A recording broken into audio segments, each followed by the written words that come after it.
Charlie, vous jouez aujourd'hui contre la meilleure équipe du championnat sur le papier, le leader. Vous vous inclinez 2-1. Qu'est-ce qu'elle te dit cette défaite finalement? Elle me dit qu'on a franchi des steps, elle me dit qu'on a franchi beaucoup d'étapes cette saison, surtout sur ce deuxième tour je dirais, mais déjà dans le contenu on en avait parlé plusieurs fois, mais c'est vrai qu'on était déjà content de notre premier tour.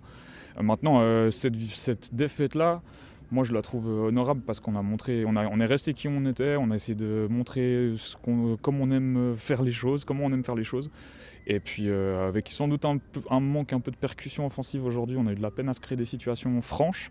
On a quelques situations mais qui sont pas assez nombreuses pour faire tourner un match face à une équipe comme Azzurri. Et puis voilà, c'est ce genre de match-là. J'ai aimé le début de ta première réponse où tu dis on a franchi des étapes, on a passé des paliers. On voit un Concordia super performant. Même comptablement, tu l'as dit, vous êtes parmi les meilleurs du deuxième tour. Qu'est-ce que vous faites de mieux qu'avant? Où est-ce que vous avez franchi des paliers à ton sens? Qu'est-ce qu'on fait de mieux? Je trouve honnêtement dans le contenu qu'on faisait déjà beaucoup de bonnes choses. Maintenant, c'est vrai qu'on s'est souvent retrouvé mal payé, alors c'est aussi de notre faute. Moi je pense que la vraie différence, c'est que sur ce deuxième tour, on a cherché à être payé, on a voulu être payé, on a peut-être un tout petit peu plus d'exigence aussi vis-à-vis de ça, et de se dire c'est hors de question qu'on passe notre saison à se taper sur l'épaule puis à se dire c'est super ce qu'on fait, mais en même temps on fait pas de points. On n'a pas changé fondamentalement grand chose. Par contre, je pense qu'on a élevé les curseurs à ce niveau-là, on a élevé les curseurs d'exigence.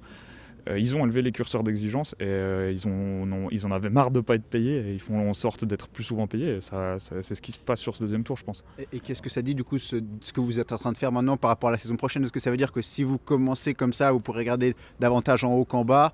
Est-ce qu'il y a quand même un plafond? Comment tu vois la chose?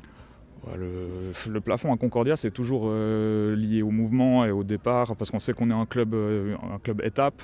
Nous, on veut accompagner ces gars-là du mieux qu'on peut, jusqu'à ce qu'ils soient prêts pour aller plus loin. Ou alors si c'est des gars qui ont un profil différent, qui ont envie de terminer proprement. Mais on sait qu'on est un club étape, on n'a pas les moyens de garder des super joueurs. On a des super joueurs, mais en rotation, quoi. Ça veut dire que c'est difficile de dire on est au plafond ou pas au plafond, ça dépend beaucoup du contingent qu'on a.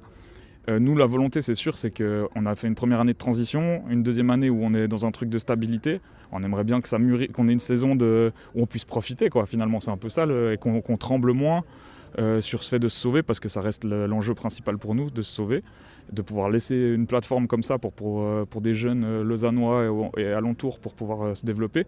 Donc c'est ça notre enjeu à nous. Donc j'ai de la peine à répondre à ça. Ce qu'on aimerait par contre, c'est pouvoir vivre une année où on profite et on est moins stress jusqu'à la fin, quoi.